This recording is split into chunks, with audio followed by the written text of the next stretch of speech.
Welcome back to Snetterton for race 2 of the Radical SR1 Cup, where the championship is still up for grabs. James Taylor, the man who now has 219 points. Oliver Barker managed to pull a few points back in race number 1. He now sits on 188, and Kai Wheatley, after not the best of race earlier on, he now sits on 158 points, but still has a shot of taking the championship. The grid is being formed then, and we can see that Oliver Barker will be starting this race from pole position once again. James Taylor, championship leader alongside in car number 2, and then Kai Wheatley and Rob Ellis. Hopefully he'll get away this time on row number 2, with Richard Baxter and James Barwell rounding out row number 3. 5-second board has been held aloft. Red lights come on, which means the race is very shortly to get underway, which it now does. 20 minutes of action ahead of us. Again, a few slow from the back, one not quite getting away, and not the best of starts from our poleman, Oliver Barker, who is now going to be down to 4th place by the time they reach Ritchie's corner. And around the outside go a few cars, and off onto the grass as well goes one of those cars, which is probably in the region of around about Andy Chittenden, I'd say. I think he's dropped himself outside the front few rows, so he now finds himself pretty much towards the back and with a lot of work to do. Someone wide there as well, that's Peter Devlin in car number 5. He's got a few places to try and make up as well, but it is James Taylor that leads the way. But a start there from number 7, Kai Wheatley. There in 4th place we can see number 12, Rob Ellis, so already up into 3rd place with 1 place gained is Oliver Barker in car number 22. So that is the order as they work their way down towards Agostini. Near enough three abreast further back there. We've got Richard Baxter in there. We've got James Barwell as well in car number 15. All line astern as they turn their way on towards the left-hander at Hamilton for the first time of asking. What can the guys behind do? Have they got any chance of catching James Taylor? This is bad news, of course, for Oliver Barker, because as we said, he needs to win all 3 races this weekend to have any chance of taking the championship. On towards the back straight they go for the first time. There we can see Jack Baber, the man who finished fairly well in the first race, but at the minute he finds himself down in around about what's going to be 8th place by the looks of it, as the top 3 head their way through. There goes number 12, Rob Ellis, who it's nice to see within this race inside the top 4, 4th place. Then comes number 6 behind that in 5th, Spencer Bourne, under attack from a few other people in there as well. Number 8, you can see Richard Baxter going through down towards the bomb hole for the first time. So there goes the leader, number 2, James Taylor, but it's the fight for 2nd place we need to be focusing on now, because Kai Wheatley is already under attack from number 22. So it just shows that he likes Snetterton very, very well indeed, as Oliver Barker. He gets a great run through Murray's. He's going to pull alongside as they work their way up towards the completion of lap number 1, but can he go through on the outside run at Ritchie's? He'll give it a good go as they work their way through. There goes Rob Ellis in 4th place. Quite under attack at the minute from number 6, Spencer Bourne there, but number 8 is getting closer, Richard Baxter, as they turn on towards the Wilson hairpin. Has the number 22 machine of Oliver Barker managed to get through? Yes, he has. Look at that. On the outside of Ritchie's, he managed to keep his speed up and now moves into 2nd place ahead of Kai Wheatley in the non-white car in this field, actually. The only probably non-white car we see, the orange and grey livery, as he works his way through Palmer. The gap between the top 2 at the end of that first lap was just over a second, of course, but that was Kai Wheatley who was in 2nd. But already Oliver Barker charging down. James Taylor in car number 2 as they negotiate Agostini, work their way on towards Hamilton. And you can already see there, slightly later on the brakes as well, is Oliver Barker in 2nd place. So he's a little bit braver through the corners, and if he can get close enough onto the back straight, he may well have a chance of overtaking off the straight down towards Brundle and Nelson, which is a prime overtaking spot here at Snetterton. A little bit of dust being kicked up in the background, which was from one of these cars as they work their way through Williams. There is Andy Chittenden, the man who made that mistake at the first corner on the first lap, so he is on a recovery drive. But there goes our leader through in towards Brundle and Nelson. James Taylor, Oliver Barker and Kai Wheatley. And that fight for 4th place just going through, which very shortly will be joined by this man, I reckon, Richard Baxter in car number 8. Finds himself down in 6th place, being chased and hassled by James Barwell in car number 15. So through the bomb hole they go, as the top 2 emerge once more. And already, look at that, Kai Wheatley has dropped right off the back of the top 2. Maybe falling into the clutches now of number 12, which is Rob Ellis, who in turn is under pressure now from the number 6 machine of Spencer Bourne. So it's getting very compact in the middle of the pack here, and getting very close towards the front of the field as well, because the gap is down to 0.8 of a second. which means that Oliver Barker is carving into the battle here. Look at this one, number 6 trying to get out the inside, Spencer Bourne of the man just ahead of him, which is Rob Ellis. So Rob Ellis now feeling the pressure from behind. Let's see if he's managed to get the job done. There goes Kai Wheatley in third. Not yet. Again, slightly wide there from Spencer Bourne. Let's see if he'd managed to do anything else down towards Palmer. Nope, again, slightly wide there. Not really holding the apex of the corner, which means Richard Baxter will have a little bit of a go possibly down towards Agostini. Gets a good run, picks up the toe, works his way towards the inside line just to be a little bit of a threat here. And he's going to go for it, is he? The door is left open by Spencer Bourne, so Richard Baxter needs no second invitation. Through he goes for now, but again, the power on the outside line means that Spencer Bourne will keep himself ahead as they turn their way through Hamilton. And Richard Baxter will try again, probably not at Oggies because he just lost a little bit of ground through there, but definitely on towards the back straight. The long straight here at Snetterton gives you the chance to try and get some moves done. So there is our leader then, now with, right on his tail, Oliver Barker. So is this going to be the opportunity for our second place man, the man who needs to win every race here at Snetterton to work his way through into the lead? Well, he's now within touching distance here, so if he can get a good run through these last couple of corners, through Coram, in towards Murray's, and then potentially line up another move in towards Ritchie's, where he got past, of course, the number 7 car of Kai Wheatley. Looks like he may be able to get it done here. Let's have a look then as they work their way on towards the straight. Both of them working nicely through Murray's. And the toe will now be beneficial to Oliver Barker. But which way does James Taylor go? Does he defend? Beautiful backdrop there from the rainbow at Snetterton. But now Oliver Barker still sits second. He gets a much better line though. He gets very tight towards the apex. Can he dive for a move at the Wilson hairpin? Yes, he can. Through he goes then. The man who sits second within the championship. The place that he needs to be in. Oliver Barker now moves himself ahead of James Taylor and straight away has already extended that gap by a good 2 or 3 car lengths here. So let's see if he can work his way a little bit further up the road. And again, bear in mind you get a point for fastest lap. So with clear track now ahead of Oliver Barker, let's see if he can get his head down and get that extra point, which will be so beneficial towards the end of the races here this weekend, the final rounds of the 2016 season. And again, these two are well and truly up the road ahead of Kai Wheatley, who still sits there in third place in car number 7. There he goes through the shop. And now we've got another great battle starting to emerge as well. This is Spencer Bourne in car number 6, who heads at number 8, Richard Baxter, who has been fairly quick. He's been looking at most of the occasions to try and get through. But at the minute, Spencer Bourne just putting up a great defence to keep himself ahead in the fight.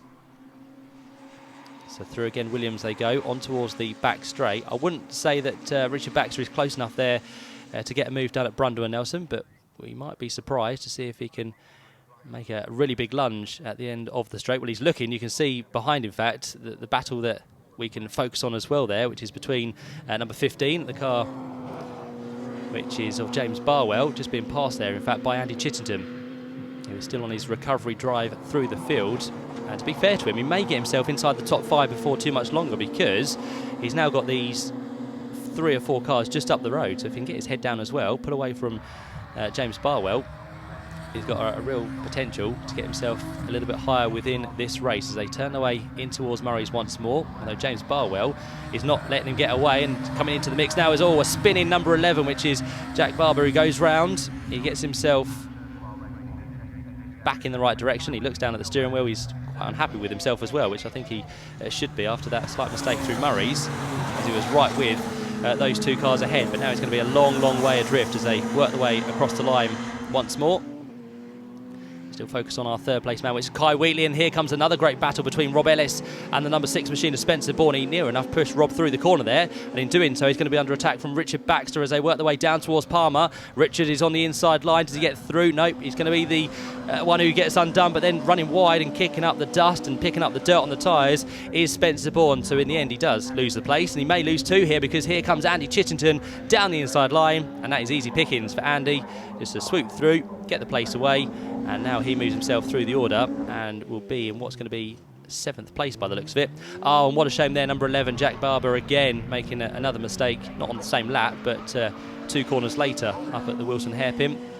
So Jack is, after a great race 1, he's now having a very disappointing race number 2, but he's going to still remain in the race, which is the all-important thing. There is our fight for 4th place then between Rob Ellis and the ever quicker Richard Baxter. He gets a great run through Williams on towards the back straight once more. Can he look at Brundle and Nelson? And through the shot there goes our second place man, James Taylor. Now around about 2 seconds back from Oliver Barker in the lead. Rob Ellis not too sure where to go there. He kind of fought for the middle of the road, which works out well as he works his way now through Brundle and Nelson. Andy Chittenden, I still think, is the man to watch out for here to gain a few more places before this race is done. He's very, very quick at the minute. He's managed to pull away from those few cars behind. Spencer Bourne and also James Barwell. As they come down towards Murray's again, this fight for 4th position. Rob Ellis, followed by Richard Baxter, Andy Chittenden and Spencer Bourne, all line astern, which is what we want to see in radical racing, because these cars are all identical pretty much. It's all down to the driver's ability to negotiate the 300 circuit. Richard Baxter thinks about moving towards Richie's corner, and he may just happen on the exit, because running slightly wide there was the number 6 machine. Sorry, the number 12 machine there of Rob Ellis, who runs wide. The number 6 machine behind made the place, though. That is Spencer Bourne going through. So he now is the next man to try and attack the 2 ahead. They're still just a little bit distant from the Kai Wheatley machine, who still sits there in 3rd place. A couple of seconds down the road by the looks of it, but then a long train now starting to merge as one. There's still Rob Ellis at the head of it, followed by the likes of Richard Baxter. We've got Andy Chittenden in there as well. And you can also see, just on the back of a few of these radicals, the yellow box with the black cross, which just indicates that these are novice racers taking part in their first 6 races on a track. And this is the great thing about radical, a great stepping stone nowadays for the SR1 Cup, to get new racers working their way through the ladder, through the Challenge Championship, and of course the European Masters as well, which are very, very good championships. As we can now see a place maybe changing here, because Rob Ellis was a little bit slow onto the back straight, which means that Richard Baxter was looking. Here comes into the mix as well Spencer Bourne, who near enough makes contact with the back of Richard through Nelson corner. Andy Chittenden is still there as well, trying to get his way through, but he's kind of hit a brick wall now, hasn't he? He's kind of got up to where he wants to be, but he hasn't really gone any further. But if there is a mistake to happen, Andy Chittenden will be the first man to try and get his way through, just like he did in the earlier races. Also with him now is number 15, James Barwell. So with all the bunching up that's happened, it does mean that James Barwell is another factor within this race as they work their way on towards the centre straight. Across the line they go, 5 as 1 in this long, long train, which turns its way up towards the first corner at Ritchie's. James Barwell turned his way through in the green and white machine. There is Kai Wheatley in 3rd place. Now finds himself just over a second up the road. Oh, and a mistake there from number 6, Spencer Bourne. He was trying to get past Richard Baxter. In doing so, he's run wide, and now he's going to be under pressure and maybe passed by Andy Chittenden as they work their way in towards Palmer. Can Andy go round the outside? Yes, he can. Look at that. Up now into what's going to be 6th position. Spencer Bourne drops himself down to 7th, and James Barwell, unluckily, not quite close enough to make a move there, so he still finds himself down in what's going to be 8th position. He did look there briefly to get past Spencer Bourne, but the door was shut right into his face through Agostini. So he has to sit and wait for another opportunity, as there is Rob Ellis. A great job Robbie's doing here. To be fair, he's done a defensive drive from the start of the race. He's there in 4th place, still with this long line behind, which involves number 8, Richard Baxter. You can just see there in the background, number 48, Andy Chittenden. And number 6 is James Bourne as well, who, after that slight mistake, he's going to try and get back past Andy Chittenden as they work their way on towards Bentley Straight for another time of asking. I don't think any of these have got the chance to catch Kai Wheatley, because, as I said, number 12 car of Rob Ellis is just keeping everyone at bay for now. But if one can get through, then possibly the floodgates will be opened for everyone else to try and negotiate their way through as well. But Richard Baxter, probably a little bit frustrated at the minute, sitting there in 5th place. He's now, of course, got to do 2 jobs at once here, defend and attack at the same time. He's pretty much on the defence for now, because Andy Chittenden has got a lot closer. There is James Bourne again, trying to get onto the rear of the wing.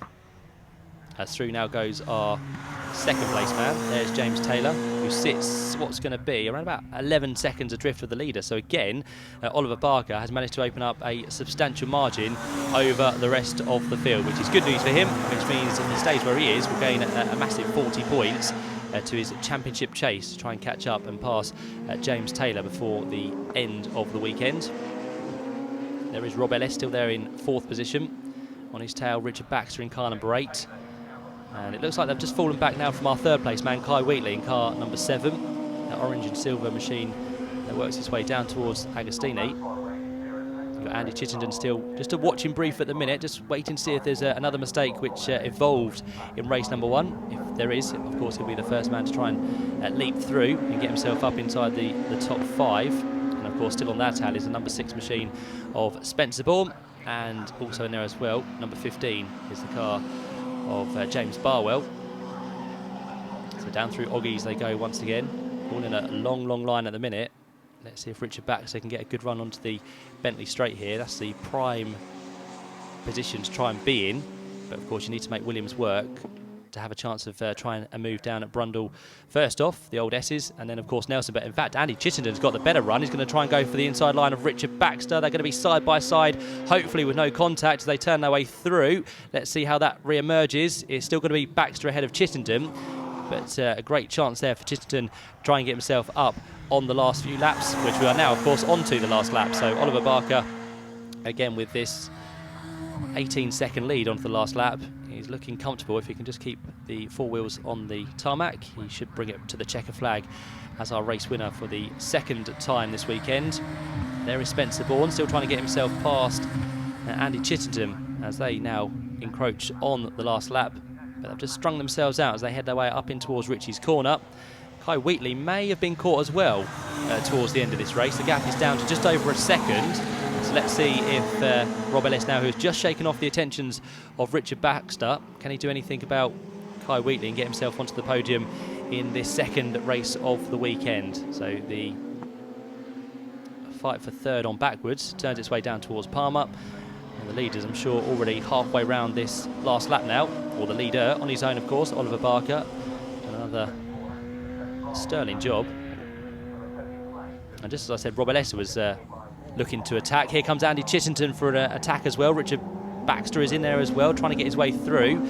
So I don't think this one is quite over yet. 3 cars all as one. It's not going to be for a podium place unless anything happens to Kai Wheatley, but it could change the order before we see the checker flag as the 4th, 5th and 6th place guys turn through Oggies. Kai Wheatley just up the road in 3rd place still. And let's see what Richard can do. He gets a very nice tight line through the corner, on towards the back straight for the last time. Can he attack down towards Brundle and Nelson? That's going to be the place where we need to be looking. But for the meantime, Oliver Barker on his way down to the final corner for the 2nd race here at Snetterton, and it's going to be 2 out of 2. As we said, he needs to win all races. He's done, again, the best part he possibly can of winning race number 2 here at Snetterton. Across the line he goes. Oliver Barker takes the checker flag. And we're going to have to wait quite a while between now and 2nd place, which is going to be James Taylor in car number 2. He's the man who should scrape 2nd place. He'll go through to take the checker flag. As meantime, the fight for 4th place continues. There's a fight for 6th as well between Andy Chittenden. As across the line goes our 2nd place man, James Taylor, in car number 2. Again, exactly the same margin behind as the first race, 23 seconds there. And up towards the line comes the great train for 3rd place, headed by Kai Wheatley in car number 7. Rob Ellis did manage to close the gap towards the end there in car number 12. And then behind that, of course, we see the likes of the rest of the field. But it is Oliver Barker who wins race 2 by, again, 23 seconds. 2nd goes to James Taylor. It was 3rd place for number 7, Kai Wheatley, with Rob Ellis in 4th. Richard Baxter 5th, ahead of Andy Chittenden, Spencer Bourne and James Barwell to round out that long train. And then we've got Jack Barber and Paul Pearce rounding out the top 10 in the 2nd Radical SR1 Cup race here this weekend. But there are our top 3. Kai Wheatley on the right, James Taylor on the left again, but it is a double victory so far for Oliver Barker, who gets the champagne, and I'm sure they'll spray that into light very shortly as they'll all pose for the cameras, and they'll all have very wide smiles on their faces, and of course they'll look forward to what should be another exciting race to come here at Snetterton to round out the season, with still the championship up for grabs. Oliver Barker needs another win. James Taylor just needs to keep there to see if he can take the championship this year. But the champagne does spray, and it does mean 3 happy drivers will get soaked in that sticky stuff, but they'll be looking forward to their 3rd and final race of the year. And you can see that 3rd and final race here on Radical TV on the Radical website.